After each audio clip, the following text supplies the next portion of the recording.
Hey, riders, let's get after this one right away here today. It's November 1, the day after Halloween.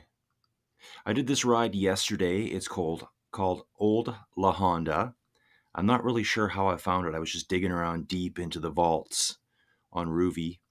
Starts off really rough. Watch this at the very beginning. Don't get caught out in the wrong gear like I just did right here. Look at this. I'm just crunching through my gears, and here we go again. I was in the small ring on the front, but I think I was in quite a high gear in the back, and I had no idea what was going to hit me there. Old La Honda is a ride near San Francisco. I think it's on the south side of the San Francisco Bay Area. Again, not really sure how I found it. Just browsing around on Rouvy.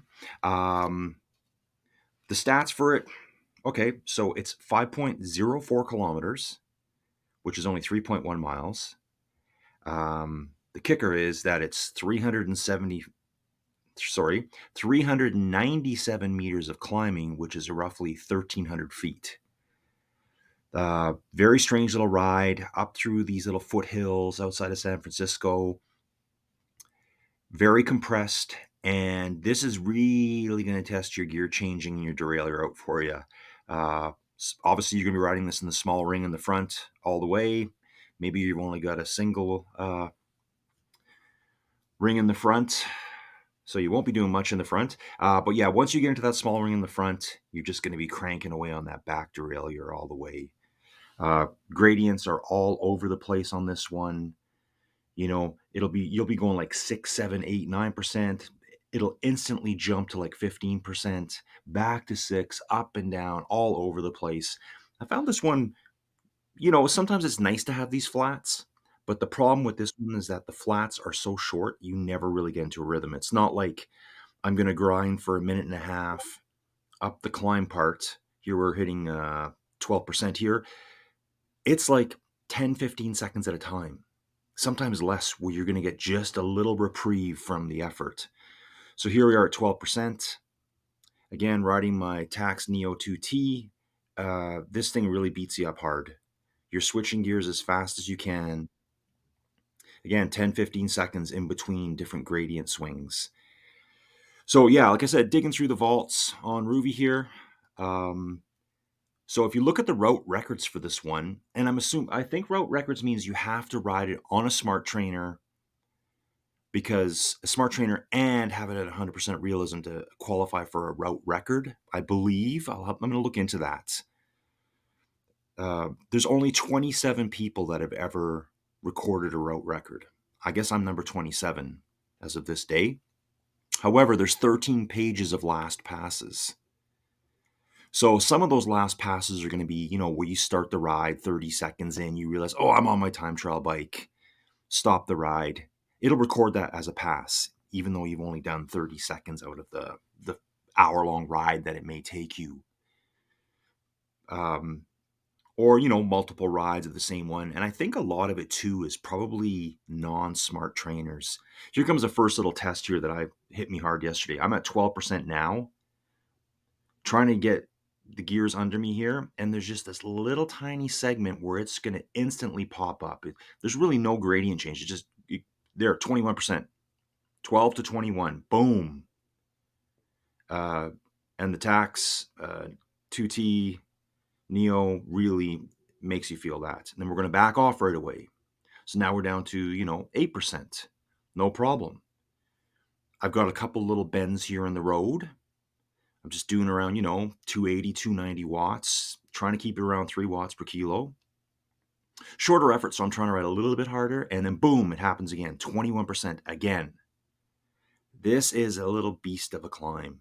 I highly recommend this to people. Now, you can just see on the screen there, and I know there's some lag between my audio here, my commentary, and what you're seeing on screen. It does get a little bit wobbly at times, shaky back and forward, but give credit to the person that filmed this. This might have been like just better camera stabilization. That could be part of it. And also, too, this is a hard climb. This isn't just a 6, 7% for 21 kilometers Alpine Pass climb where you can sit pretty steady.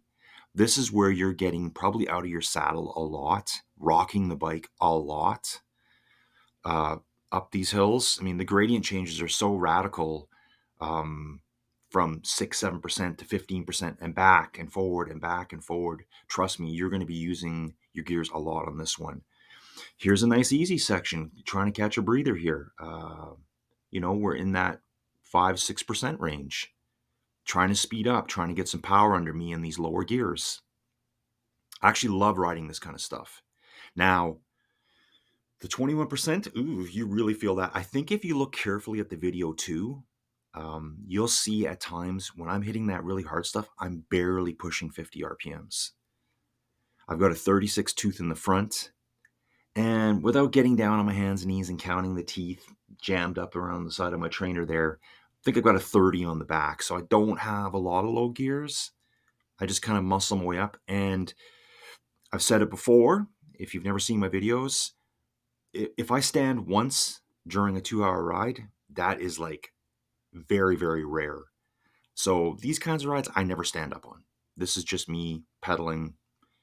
As I say, I always like to say and not me specifically, but this is kind of like bodybuilder riding. You're just using your quads to power your way up that ride. You're not using your body weight to rock your way up, maybe spin faster. It's kind of like just the grind your way up kind of thing.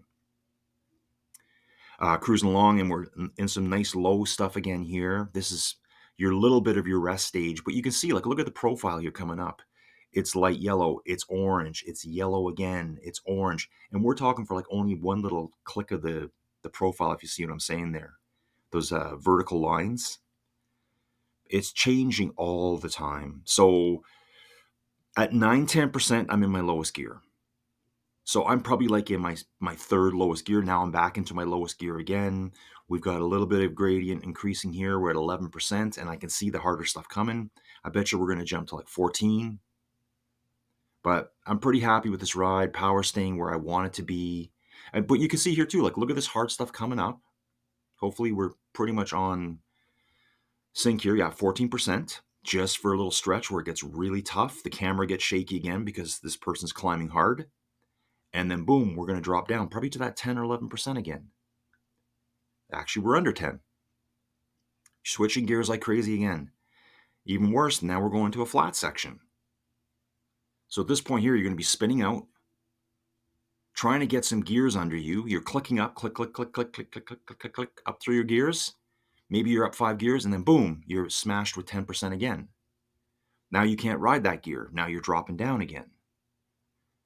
Yeah, very demanding, but such a fun ride. Like, so 27 route records, but there's 13 pages of last passes at roughly, I think it's 20 uh, passes per page. So there's been a lot of attempts at this. Probably a lot of completions more than that 27, but non-smart trainer, you're not riding the real thing. You're just riding a beautiful course through, this the scenic views of San Francisco, but you're not feeling these 15, 16, 17, 21% plus gradients. That's the whole point of having a smart trainer, right?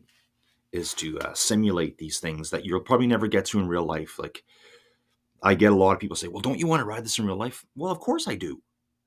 But I don't have unlimited time to just jet set around the world, leave home, leave my job, leave my other things, leave my family, and just go do random bike rides in random parts of the world. But I can do this.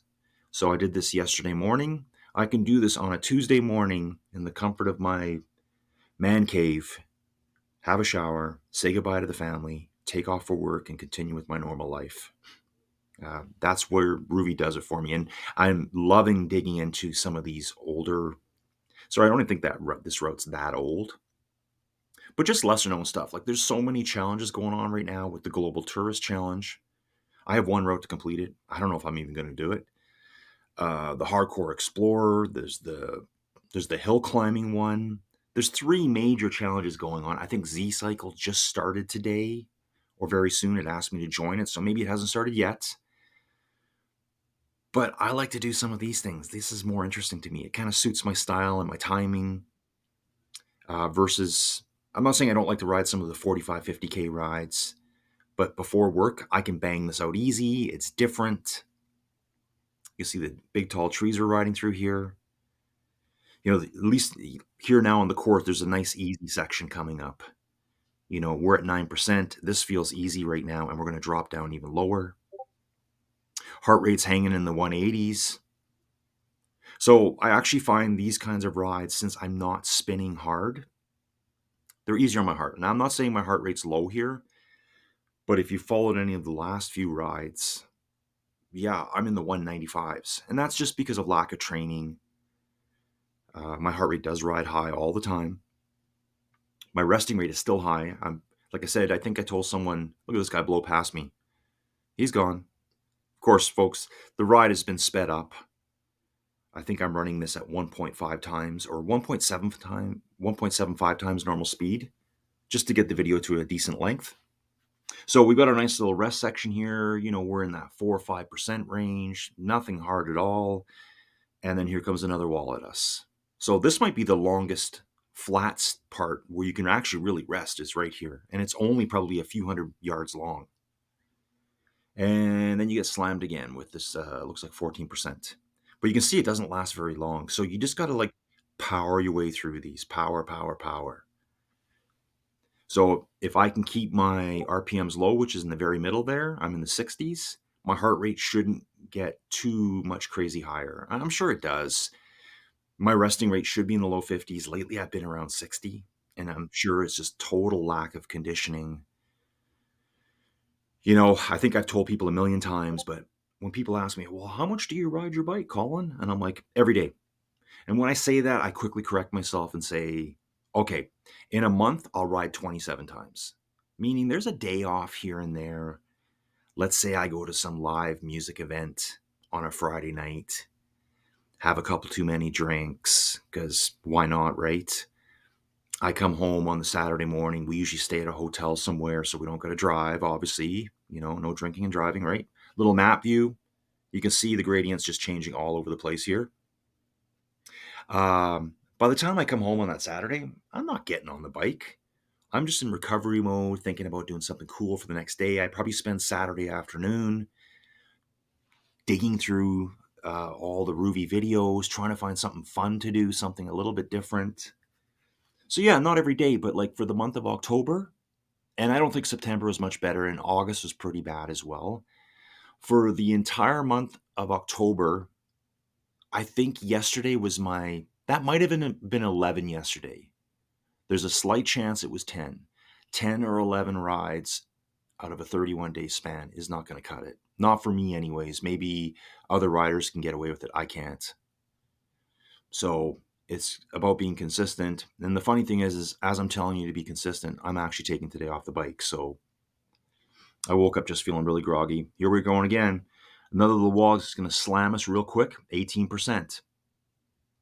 Right there. Just, I don't know how far it is. Maybe it's 50 yards. Maybe it's 20 yards. But we're going to drop down to 11 now.